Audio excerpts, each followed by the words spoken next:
বন্ধুরা, আপনি কি জানেন আমাদের একটি চোখের ওজন কত হতে পারে? আর আপনি কি জানেন আমাদের 5 আঙ্গুলের ভেতরে মিডল ফিঙ্গারের নখ অন্যান্য ফিঙ্গারের নখের তুলনায় 5 গুণ দ্রুত বড় হয় কেন?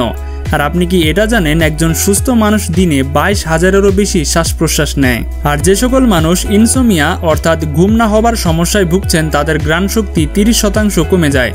আর আপনি এটা জেনে অবাক হবেন যে হিউম্যান ব্রেনে 1 সেকেন্ডে 1 লাখেরও বেশি কেমিক্যাল রিয়াকশন হয়ে থাকে। তো বন্ধুরা, আজকের এই ভিডিওতে আমি আপনাদের মানব শরীরে ঘটে যাওয়া এমনই কিছু ইন্টারেস্টিং এবং নলেজেবল ফ্যাক্ট জানাবো যেগুলো দেখার পর আপনি শুধু একটা কথাই বলতে চাইবেন, ওয়াও, এটা আমি কি দেখলাম। তাই ভিডিওটি সম্পূর্ণ দেখার অনুরোধ রইল। আর এখনো যারা আমাদের চ্যানেলটি সাবস্ক্রাইব করেননি তারা দ্রুত সাবস্ক্রাইব করে ফেলুন।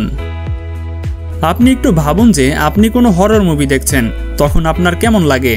অথবা আপনি সুইমিং পুলে গোসল করে যখন বেরিয়ে আসবেন তখন সাথে সাথে আপনার শরীরে এক শীতল হাওয়া গায়ে লাগে, তখন আপনার শরীরের কি অবস্থা হয়? শরীরের প্রত্যেকটা লোম দাঁড়িয়ে যায়, তাই না? কিন্তু আপনি কি জানেন এই দুটি আলাদা আলাদা সিচুয়েশনে কেন আমাদের শরীরে একই প্রতিক্রিয়া দেয়? এ সকল কিছু হয়ে থাকে আমাদের শরীরে থাকা অ্যাড্রেনালিন হরমোনের কারণে। এই অ্যাড্রেনালিন হরমোন যখন আমাদের প্রচুর পরিমাণে টেনশন হয় বা যখন আমরা খুব বেশি পেরেশানিতে ভুগি তখন এটা নিঃসৃত হতে থাকে। আর এই হরমোন যখন অচেতন অবস্থায় রিলিজ হয় তখন সেটাকে গোজেবাম্পস বলা হয়ে থাকে। আমাদের শরীরটা কতই অদ্ভুত, তাই না? বন্ধুরা, এটাতে কোনো সন্দেহ নেই যে মানব শরীর অনেকটা ইন্টেলিজেন্ট হয়ে থাকে।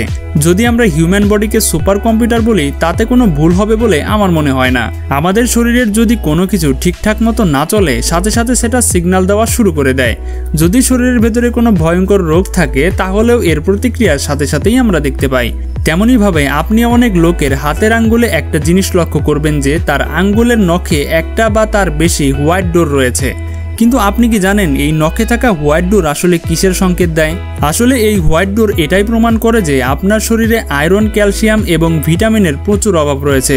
তো বন্ধুরা, এখনই আপনাদের আঙ্গুলের নখ চেক করুন। আর যদি এমন সিমটম থেকে থাকে তাহলে এখন থেকেই এক্সারসাইজ, যোগা এবং ক্যালসিয়ামযুক্ত খাবার খাওয়া শুরু করে দিন। বন্ধুরা, আপনি কি জানেন যখন দুইজন লোক একে অন্যের সাথে 10 সেকেন্ডের জন্য কিস করে তখন প্রায় 8 কোটির বেশি ব্যাকটেরিয়া তাদের দুইজনের মধ্যে ট্রান্সফার হয়ে থাকে। এটার মানে হলো যখন দুইজন লোক কিস করে তখন তাদের দুইজনের মুখে থাকা ব্যাকটেরিয়াগুলো অপর দেহে ট্রান্সফার হয়ে থাকে। এটা শুনে হয়তো অনেকে ভাবছেন তাহলে কি ভাই আমরা কিস করা বন্ধ করে দিব? জি না ভাই, আপনাকে কিস করা বন্ধ করতে হবে না। কেননা এই যে ব্যাকটেরিয়াগুলো আপনাদের দুজনের মধ্যে ট্রান্সফার হচ্ছে এটা আপনার শরীরের কোনো ক্ষতি করে না, উল্টা আপনার শরীরের জন্য ভালো হয়ে থাকে। বন্ধুরা, আপনি কি এটা জানেন যে মানব শরীরের শ্বাসযন্ত্র দেহ থেকে বের করে পানিতে ছেড়ে দিলে সেটা নিজে নিজেই সাঁতরাতে পারে? জি হ্যাঁ বন্ধুরা, আমরা যত দ্রুতই শ্বাস প্রশ্বাস নিই না কেন আমাদের শরীরের শ্বাসযন্ত্র প্রায় 1 লিটারের মতো বায়ু আমাদের ভেতরে স্টোর করে রাখতে পারে। আর আপনি তো এটা জানেন যে পানির ঘনত্বের তুলনায় কোনো একটা জিনিসের ঘনত্ব যদি কম হয় তাহলে সেটা পানির উপরে ভাসবেই। আর এ কারণেই মূলত শ্বাসযন্ত্রটি পানির উপরে সহজেই ভাসতে পারে। শ্বাসযন্ত্র নিয়ে আরও একটি মজার তথ্য হচ্ছে লাঞ্চে যে বায়ুনালিকা থাকে সেটা গাছের শাখার মতোই ডেন্স অর্থাৎ ঘন হয়ে থাকে। বন্ধুরা, সকল মানুষ এবং জীবজন্তু জীবিত থাকার জন্য এবং তাদের শরীরকে সচল রাখার জন্য খাবার খেয়ে থাকে। কিন্তু আপনি কি জানেন একজন সুস্থ মানুষ জন্মের পর থেকে বৃদ্ধ হবার পূর্ব পর্যন্ত অ্যাভারেজ মোট কি পরিমাণ খাবার খেয়ে থাকে? তো বন্ধুরা, এই বিষয়টি নিয়ে বিজ্ঞানীদের মতামত ছিল যে একজন সুস্থ ব্যক্তি জন্মের পর থেকে 70 বছর পর্যন্ত প্রায় 30,000 কেজি খাবার খেয়ে থাকে। বন্ধুরা, আপনারা কি জানেন আমাদের মাথার চুল প্রতিদিন 0.03 সেন্টিমিটার পর্যন্ত বৃদ্ধি পায়? আর আপনি কি এটা জানেন যে মানব শরীরের সকল হেয়ার ফলিকলস মায়ের পেটে থাকা অবস্থায় জন্ম হয়ে যায়? আর আপনি কি এটা জানেন যে ক্যান্সার রোগীদের শরীরের চুল কেন ঝরে যায়? আসলে ক্যান্সার রোগীদের সুস্থ করার জন্য ডক্টররা কেমোথেরাপি ব্যবহার করে থাকে। এই থেরাপিতে যে রাসায়নিক দ্রব্য ব্যবহার করা হয় সেটার ফলে মানব শরীরের সকল চুল ঝরে যায়। তাছাড়া রোগীর শরীরের অন্যান্য ইনফেকশন থেকে বাঁচার জন্য ম্যানুয়ালি সকল চুল কেটে ফেলা হয়। বন্ধুরা, জিহ্বা মানবদেহের নরম অঙ্গগুলোর মধ্যে একটি। আর এটা এমন একটা অঙ্গ যেটা ছাড়া কোনো খাবারের স্বাদ বা টেস্ট নিতে পারবেন না। আপনার কাছে হয়তো মনে হতে পারে আমাদের জিহ্বার শুধুমাত্র একটি অংশ বিভিন্ন ধরনের খাবারের আলাদা আলাদা টেস্ট নেওয়া একদম অসম্ভব। কিন্তু আমি বলবো আপনাদের ধারণা সম্পূর্ণ ভুল। কেননা ইদানিং একটা গবেষণা থেকে জানা গেছে জিহ্বার যে কোনো অংশে মিষ্টি, তেতো বা টক সব টেস্ট আপনি পেতে পারবেন। আর আপনি জেনে অবাক হবেন পুরুষদের জিহ্বা 3.3 ইঞ্চ এবং মেয়েদের জিহ্বা 3.1 ইঞ্চ হয়ে থাকে। এটা শুধুমাত্র স্বাভাবিক পুরুষ এবং মহিলাদের ক্ষেত্রে প্রযোজ্য। তো বন্ধুরা, আপনাদের কি মনে হয় জিহ্বা যেহেতু মেয়েদের তুলনায় ছেলেদেরটা বেশি বড় হয়ে থাকে, তাহলে কারা বেশি খাবার খায়? কমেন্টে জানাবেন।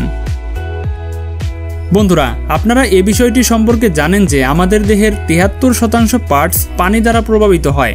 পানি আমাদের শরীরের জন্য অনেক বেশি গুরুত্বপূর্ণ।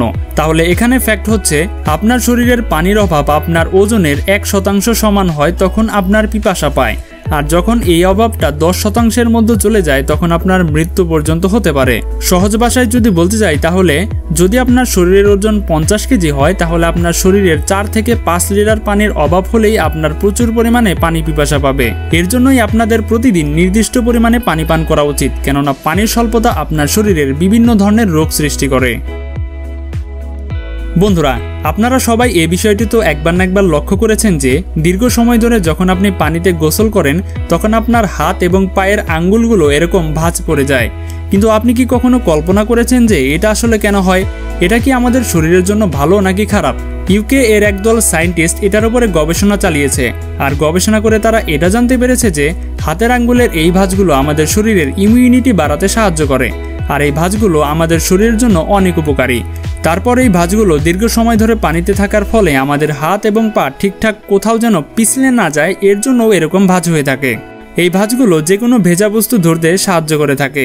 এটা দেখার পর সত্যি আমার বোঝা হয়ে গেছে যে আমাদের শরীরটা সত্যি অনেক ইন্টেলিজেন্ট। তো বন্ধুরা, এখনো যারা আমাদের চ্যানেলটি সাবস্ক্রাইব করেননি তারা দ্রুত সাবস্ক্রাইব করে ফেলুন। তো দেখা হচ্ছে পরবর্তী পর্বে মজার একটা এপিসোড নিয়ে। আজকের মতো এখানে বিদায়। আল্লাহ হাফেজ।